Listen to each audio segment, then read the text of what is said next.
This morning, it just may be the most far-left agenda in our country's history on a presidential ticket. Because the Democratic ticket is now set. Governor Tim Walz's record in Minnesota includes everything from tax-funded health care for illegals to so-called gender-affirming care for minors, just to name a few, as we've been doing this morning. Joining us now for his first TV interview, his reaction to this ticket that he's fighting against them to have the right to go to the White House and become the 47th president. Let's welcome the 45th president of the United States, GOP presidential nominee, President Donald Trump. Mr. President, welcome back.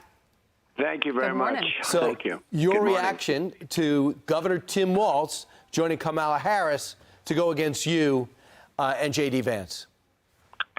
I would say my reaction is I can't believe it. I never thought this was going to be the one that was picked. I know him a little bit. I helped him very much during the riots because his house was surrounded by people that were waving an American flag. Doesn't sound like very bad people. And he called me, and he was very concerned, very, very concerned that it was going to get out of control. They only had one guard. I guess it was at the mansion or at his house in some form. And he called me. I said, what do you want me to do about it? I was in the White House. He said, if you would put out the word that I'm a good person.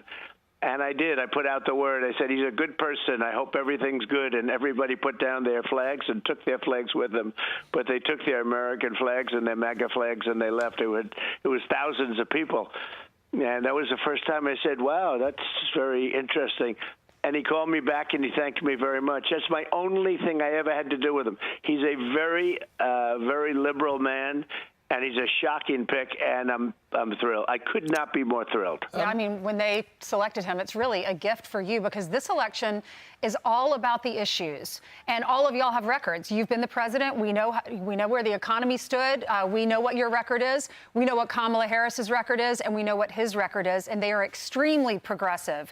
Talk about how you're going to handle this on the campaign trail. Will you just really hone in on how they voted in the past? Well, I am. I'm going to be doing that, what he wants. If you look at his record with no walls, no security, let everybody in, he's worse than they are. You know, nobody knew how radical left she was, but he's a smarter version of her, if you want to know the truth. He's probably about the same as Bernie Sanders. He's probably more so than Bernie Sanders. She is more so than Bernie Sanders. That's got to be your guide, Bernie Sanders, and it's not a great guide. But there's never been a ticket like this. This is a ticket that would want this country to go communist immediately, if not sooner. We want no security. We want no anything. He's very heavy into transgender. Anything transgender he thinks is great. And he's not where the country is on anything. Mr. President, this is a shocking. Let me tell you, this is a shocking pick, and I think it's very insulting to Jewish people, and I think it's very insulting to people that want security. I think it's very insulting to anything having to do with making America great again. Mr. President, is it true that your team thought for sure that it was going to be Josh Shapiro? Because there was one reporter who was at a J.D. Vance event yesterday, and there were some flyers printed up talking about how J.D. Vance, rather about how Mr. Shapiro was a fraud and corrupt and a lying con man and stuff like that. So it sounds like you were ready to take on him. That sounds like what you would say. Well, look, I'm no big fan of Josh Shapiro. I know the state very well. I think we're leading pretty good in that state, but I would have said it would have been a better choice. I would have said others would have better choice. And interesting, just about all of them, except this one, is better than her. She is not nearly as good as the people she was looking at. I know them all in one form or another. And in fact, there was a poll done, and there were some studies done. She's the worst of the group, and she's the one that's leading it. Look at this decision. This is a really bad decision for the country. You know, ultimately, I want the country to have good decisions, because ultimately what we want is for the country to do well. The country can't do well with these two people. They're very similar, and you know, you would have thought she would have reached out and got somebody that's got some different, because her record on security is horrible. She was a border czar, which she doesn't admit it now. You know, the only thing they have going is the media will play off all of the bad things that happened during her term. She was so bad that 5 weeks ago they wanted to remove her because she was unthinkable to be president. They were going to go with anyone. And then they were afraid that they would offend people if they did that.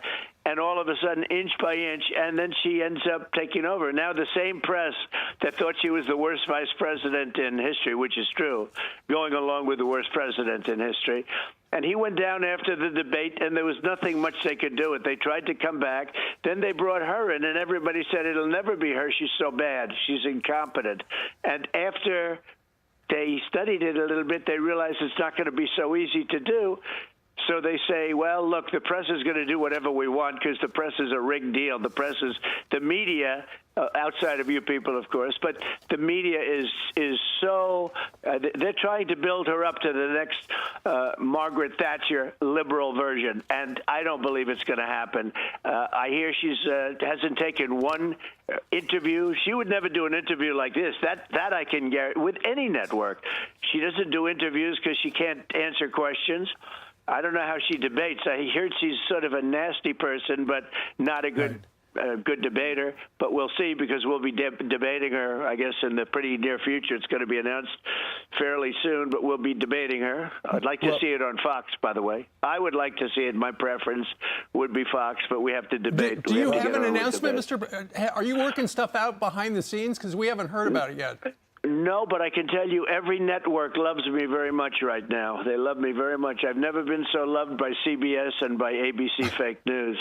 And by NBC. No, they're all in love with me now, so that, I say yes because it's up to me, obviously, also.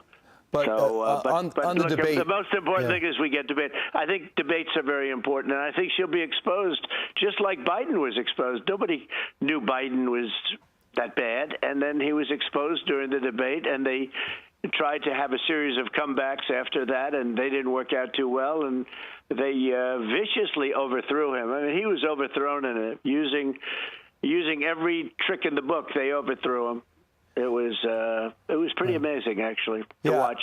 I want to come back to the debate. Just to close this up, you're in litigation with George Stephanopoulos on ABC. So there's right, and the judge says, the suit's going to go forward. So how could you go on ABC, especially if he's going to be one of the moderators? Well, you could use that as an excuse. I could use that. I've said that. Is there a conflict? And, there might be George Slopadopoulos, and he's got problems, and, they've got problems. But if they're going to have I guess David Muir is going to be the host in that case. You have all the hosts are pretty much named, and you have Brett and Martha, and they're great. And I'd love to see it on Fox, but, it takes two to tango. Well, maybe you get two. Maybe you get two debates. She doesn't want to debate. Look, she doesn't want to debate. She wants to say, I don't want to debate, but I do want to debate. When it came to Biden, I accepted everything. I accepted Jake Tapper. I accepted everything because he didn't want to debate. After I accepted everything, the only thing I said, let's stand up. They wanted to sit down at a desk. I said, that's not going to look so great. So I said, but I accepted everything. And pretty much that's the way I do it right now because I want to debate her. I think it's important for the country that we debate. Now, where it is, I'm all for Fox. I'd like to see it on Fox. I think Fox would do a really good job, but two people have to agree. All right, Mr. President, let's talk about some of the issues. Mr. Waltz, Governor Waltz, said this about you, that you don't understand kitchen table issues. Listen. Donald Trump's not fighting for you or your family. He never sat at that kitchen table like the one I grew up at, wondering how we were going to pay the bills. He sat at his country club up in Mar-a-Lago, wondering how he can cut taxes for his rich friends. Mr. President, what's your response to that? Well, I think it's just the opposite. I think if you see the vote, those people are all voting for me, the people that he's talking about with the kitchen table. And I was not always sitting at Mar-a-Lago either, but I was sitting at lots of other places. And built an unbelievable business, one of the greatest businesses. I built a business that is phenomenal. That's been really determined now how good it is. And, I could have a very simple life and a very good life and continue to do what I love. I love business and I love creating jobs, and that's what we're doing. We'll be creating jobs at a level that you've never seen before. If you look at our administration, the most successful administration from the economy standpoint there ever was. There's never been any administration that was even close, numbers-wise. And by the way, they had inflation, the level which our country probably has never seen. You know, they say you go back 72 years. Well, I think we probably never have seen inflation like that, and it's killing the same people that he's talking about. It's killing. Inflation has destroyed their administration, and they have no idea what to do about it. It's getting worse, and you had a crash the other day of over 1,000 points. It's a very bad situation that we're going in. We could end up in a depression if these people are reelected. So let's talk about anti-Semitism. Van Jones had an interesting thing to say about anti-Semitism. He says this on CNN. It's just because he's a moderate. They're talking about Shapiro not getting the job. Or is there some anti-Jewish bias there? He goes, you also have anti-Semitism that's gotten marbled into this party. You can't be for the Palestinians without being anti-Jewish bigot. But there are some anti-Jewish bigots out there, and there's some disquiet now. And there has to be how much that just happened. How much is this pick, I guess he's saying, caving into the anti-Jewishness, anti-Semitism that's marbled into the party? Do you think that's marbled into the party? Because if I could bring in something else that's new, CNN did a poll, and they asked New York Jewish New Yorkers, if the election was today, who you'd vote for. And for the first time maybe ever since Ronald Reagan, you have a 1-point lead over Kamala Harris among Jewish voters in New York. Your reaction to Van Jones and that poll? Well, we're going to try and win New York, and that hasn't been done for many, many decades, as you know, but we're trying to win New York, and we're very close to doing it. And probably that's another reason I was somewhat surprised.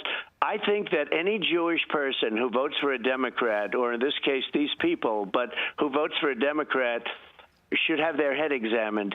They are so bad. If you look, they are so bad to Jewish people, what they've done and the way they talk and their policy and everything else, far beyond just what happened, because everyone thought it was going to be Shapiro. It turned out not to be Shapiro.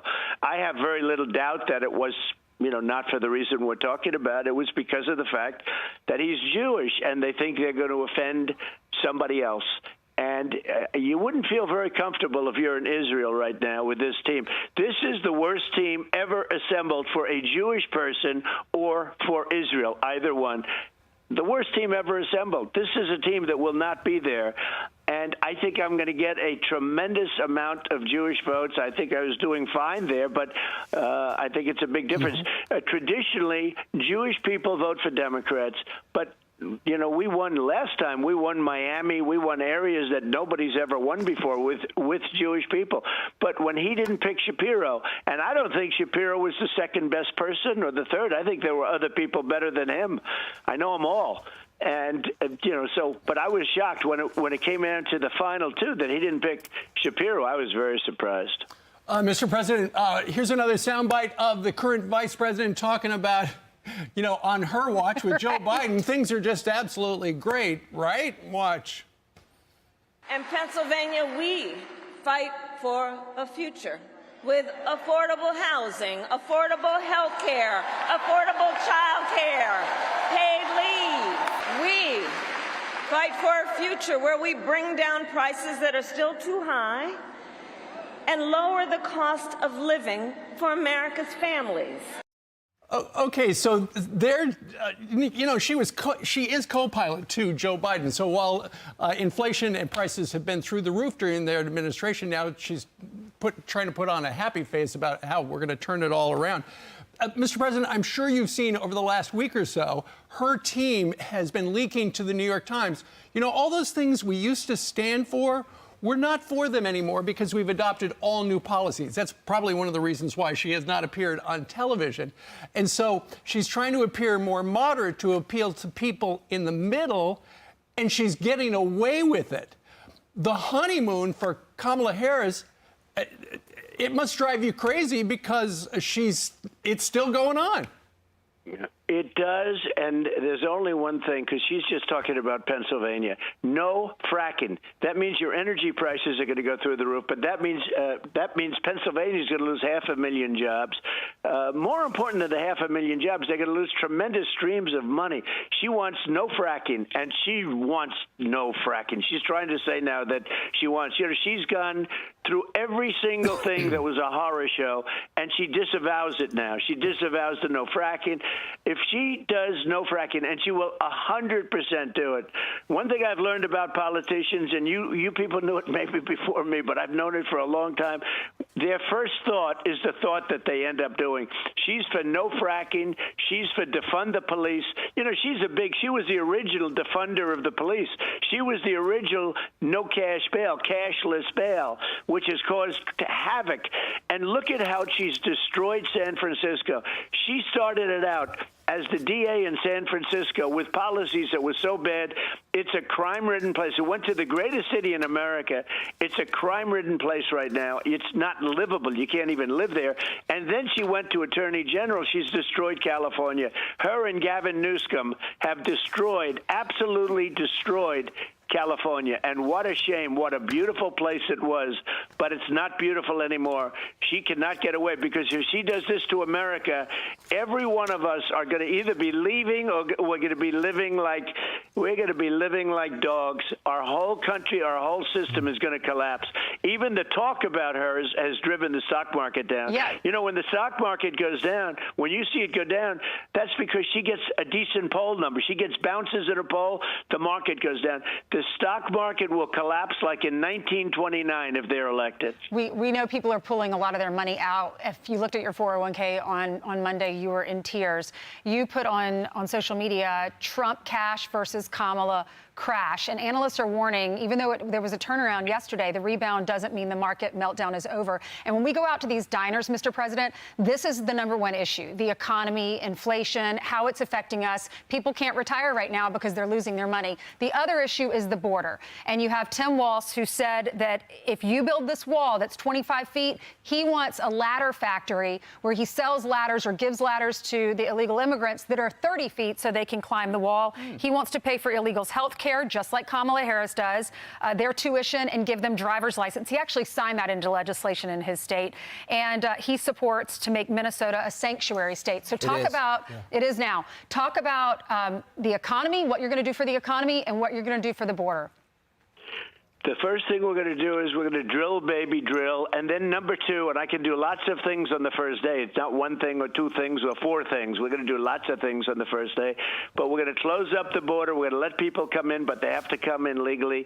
I built 571 miles of wall. We built a lot, much more than I said I was going to build. I was then going to add 200. We were 200 miles. We were 300. Literally, we were just right there. We could have had another 200, almost 300 miles of wall, and they decided not to put it up. I had it made, paid for it, and they sold it. Brian, they sold it for nothing. They sold it for 5% of the cost. It's very expensive.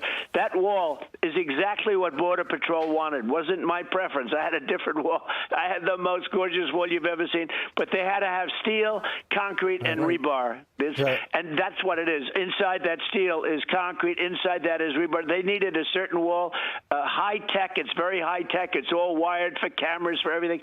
I put it up. They sold it for 5% of the cost of building it, and all they had to do was flip it. All they had to do is, it was all in place.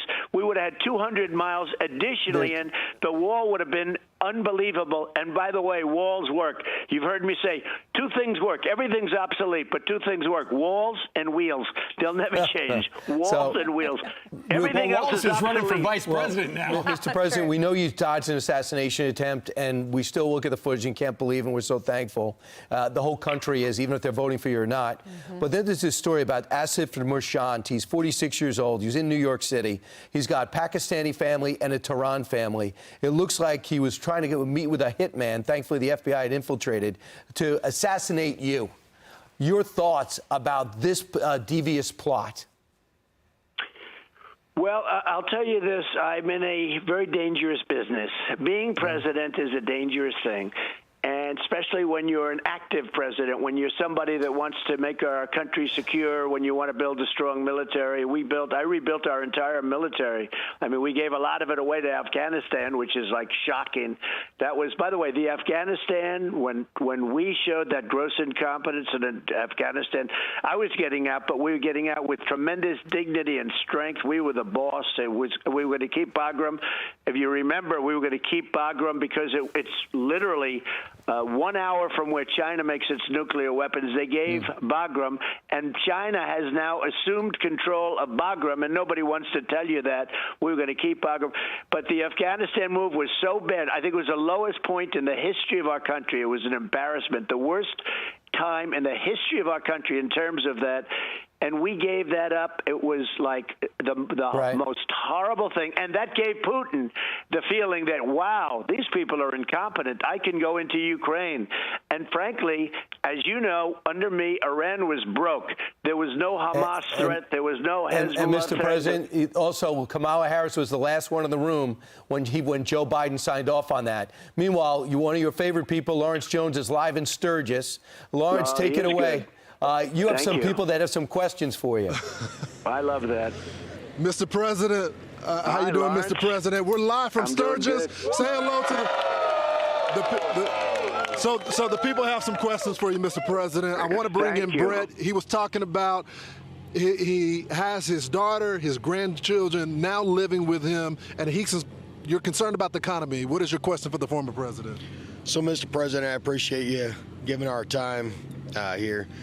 One of the big concerns is what are you going to do about bringing down the rent and things like that in the economy? Because out of 8 children that I'm a father and a stepfather to, 5 of them are struggling, and I'm giving them part of my income on a regular basis.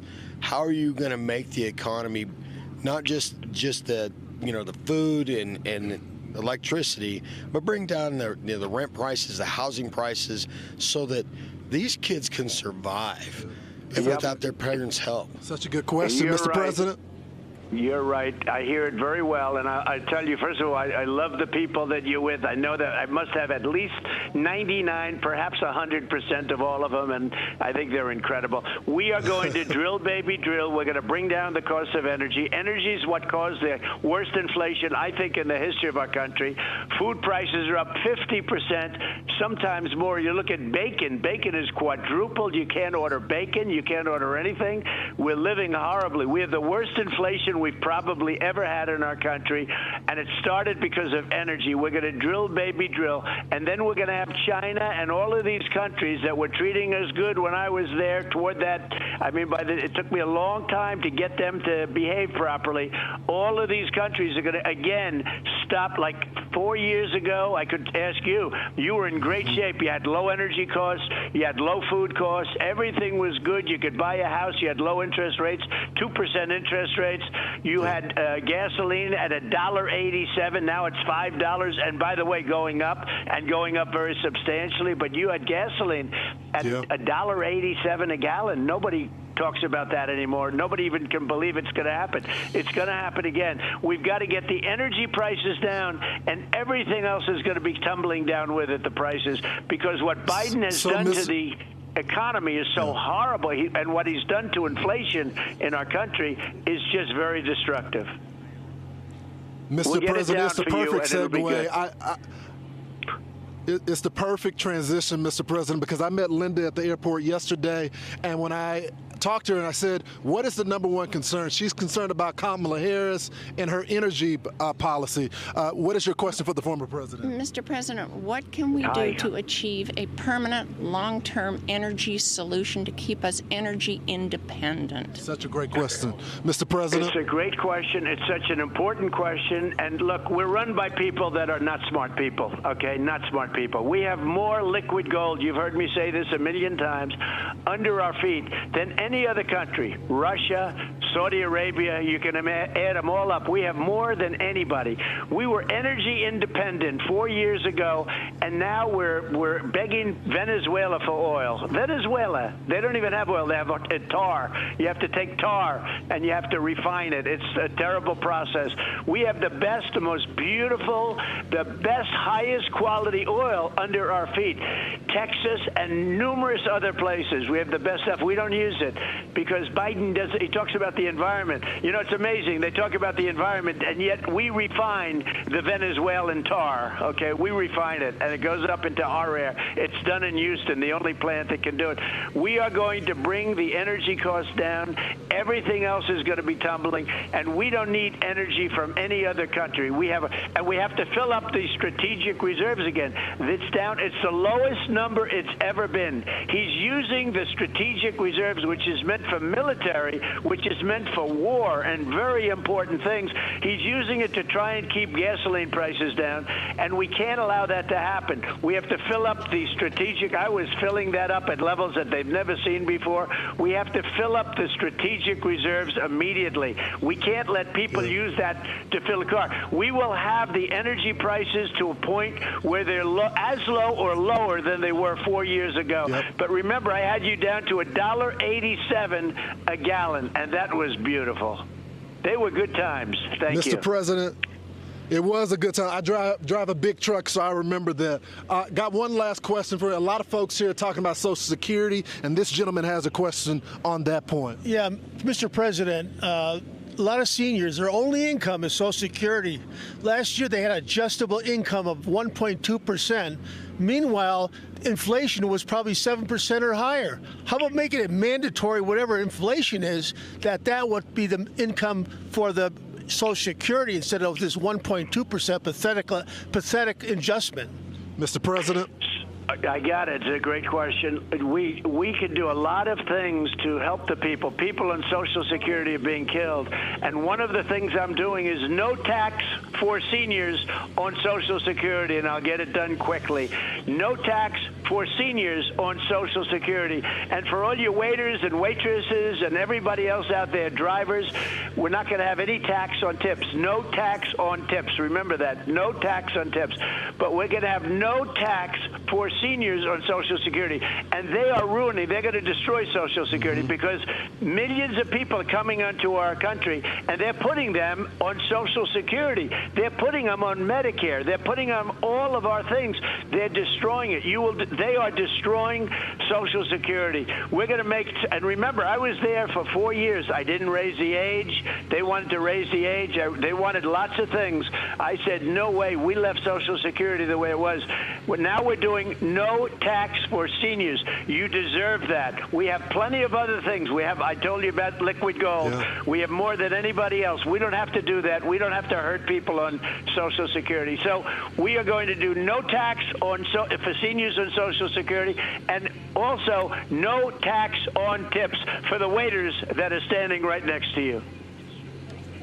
So, Mr. President, I'm going to send it back to the couch, but the people here are going to kill me if I don't ask you. They want to know, will President Trump be at the next Sturgis right here to be with the people? Are you ready? I love Sturgis. I love it. I love it, and I love that state. And that state, we win by so much. The answer is absolutely yes. I will be there. Absolutely yes. Thank you, Mr. President.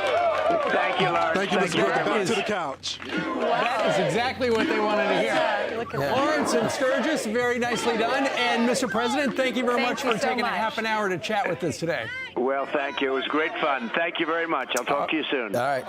I'm Steve Ducey. I'm Brian Kilmeade. And I'm Ainsley Earhart. And click here to subscribe to the Fox News YouTube page to catch our hottest interviews and most compelling analysis.